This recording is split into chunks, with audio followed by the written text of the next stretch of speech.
What's up mga alien? Nandito ulit tayo kay Budget Bikes Cavite. So meron tayong bike check dito na isa na namang folding bike. So hindi lang tayo nagbabike check ng mga MTB, gravel bike, fixie, road bike. This time nagbabike check na rin tayo ng mga e-bike and at the same time syempre mga folding bike. So tara, samahan nyo ako. Alamin natin kung ano yung meron dito kay Mountain Peak Star. Kung gusto mo na mga ganito content, huwag mahiya mag-follow and mag-subscribe. So tara, samahan nyo ako. I-bike check natin or quick bike check si Mountain Peak Star. Let's go! Woo! Okay, quick bike check natin si Mountain Peak Star na folding bike. So bibihira lang yung mga folding bike ni Mountain Peak. Ito yata yung pangalawa. Nakalimutan ko yung pangalan ng isang Mountain Peak na folding bike. This time si Mountain Peak Star. Meron palang carbon to si Mountain Peak Castle. Ito naman is alloy yung kanyang frame. Meron siyang lagay ng battle case yung ulong sa taas. Sa kanyang top tube nandito yung Star. Hindi lang siya masyadong kita, naka-black siya. Ito Mountain Peak. Head tube nito, ayan, nandito yung logo ng Mountain Peak and yung kanyang mismo Mountain Peak, no word. Ang kagandahan sa mga folding bike, pwede nyo itong itupi para makasakay kayo sa mga MRT, LRT, sa bus and kung saan-saan pa. Yun yung advantage ng mga folding bike. Kaya may mga taong bumibili rin ng folding bike para napaka-mobile kasi nila. Kapag tinatamad na kayong umuwi, mag-bus kayo, pwede nyo isakay sa bus to mga sa MRT, LRT. Dito, itong crank arm nya is alloy na to. Yung kanya pwede natutupidin mga alien, kita-kita nyo dito. Ito naman is sa 34 teeth. Ito is 170mm, natutupi yung kanyang pedals dito. Alloy to. Yung chain na ginamit, standard chain, letter Z, ayan, KMC.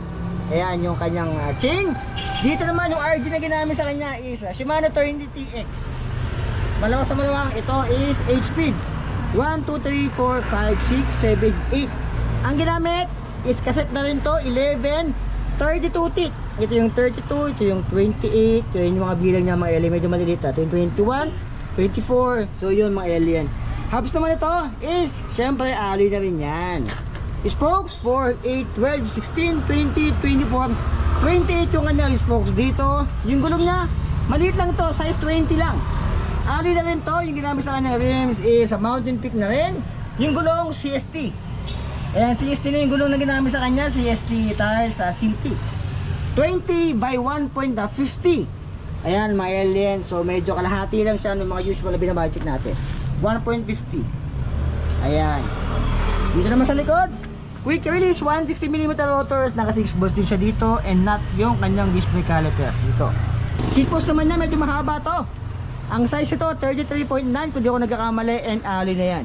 Ito yung pwedeng pang self defense kapag may nakaway kayo sa daan. Hugutin nyo lang to, napakahaba oh. Napakahaba ng seat post ni Mountain Peak and ibang mga folding bike. Ayan.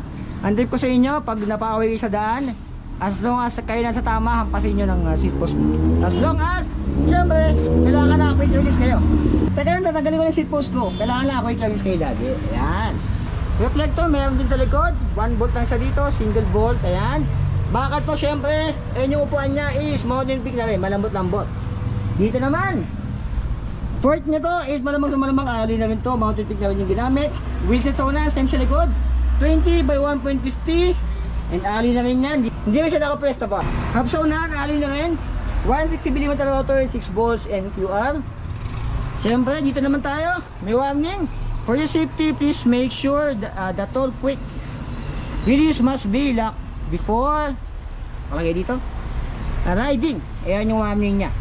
So, kailangan daw naka-lock yung quick release. Ito. Kung ayaw nyo bumalentong habang nag-bike gamit yung folding bike. Tsaka to. Importante to, tsaka to. Kailangan naka-lock siya. Ayan, medyo mahaba. Meron din dito para humaba yung kanyang handlebar dito. At the same time, parang ito na rin yung kanyang stem eh. Ayan. Ang kagandahan dito, naka-hydraulic na rin. Hydraulic ng nut. Ayan yung shifter niya is Shimano 8-speed. Sa kabila wala dahil naka 1-way lang naman to. Yung handle grip niya, wala siyang lock on. Kabila, handle grip, may dalawang lock on dito. Sa kabila, meron din. Ito, na-adjust dito. Nakatanggal din yan mga alien. Meron din siyang reflector sa kanyang unahan. Yung timbang ito hindi ko makuha dahil hindi ko dala yung timbangan ko. Pero yung timbang ito I think nasa 13 kg lang to or 12. Si Mountain Peak Star mga alien. So magkano nga ba to dito kay Budget Bikes Cavite? Ang presyo nito is tumataginting na 15,500. Pero less 500 pa yan, meron silang pamamakin dito. So ano masabi nyo? Dito sa ating quick buy check kay Mountain Peak Store, alin na lahat sa kanya. So pwede na to sa mga gustong mag folding bike ay nahihirapan mamili ng folding bike mga alien. Mountain Peak Store, isa to sa mga choices. 15k, comment down below mga alien. Okay, yan ang ating quick buy check kay Mountain Peak Store. So 15,500 pesos. Para sa inyo ba, okay na rin? Comment down below mga alien. So kung gusto mo ng mga ganito content, huwag mahiya mag-follow and mag-subscribe. So yun lang, maraming salamat. So be it, I love you all.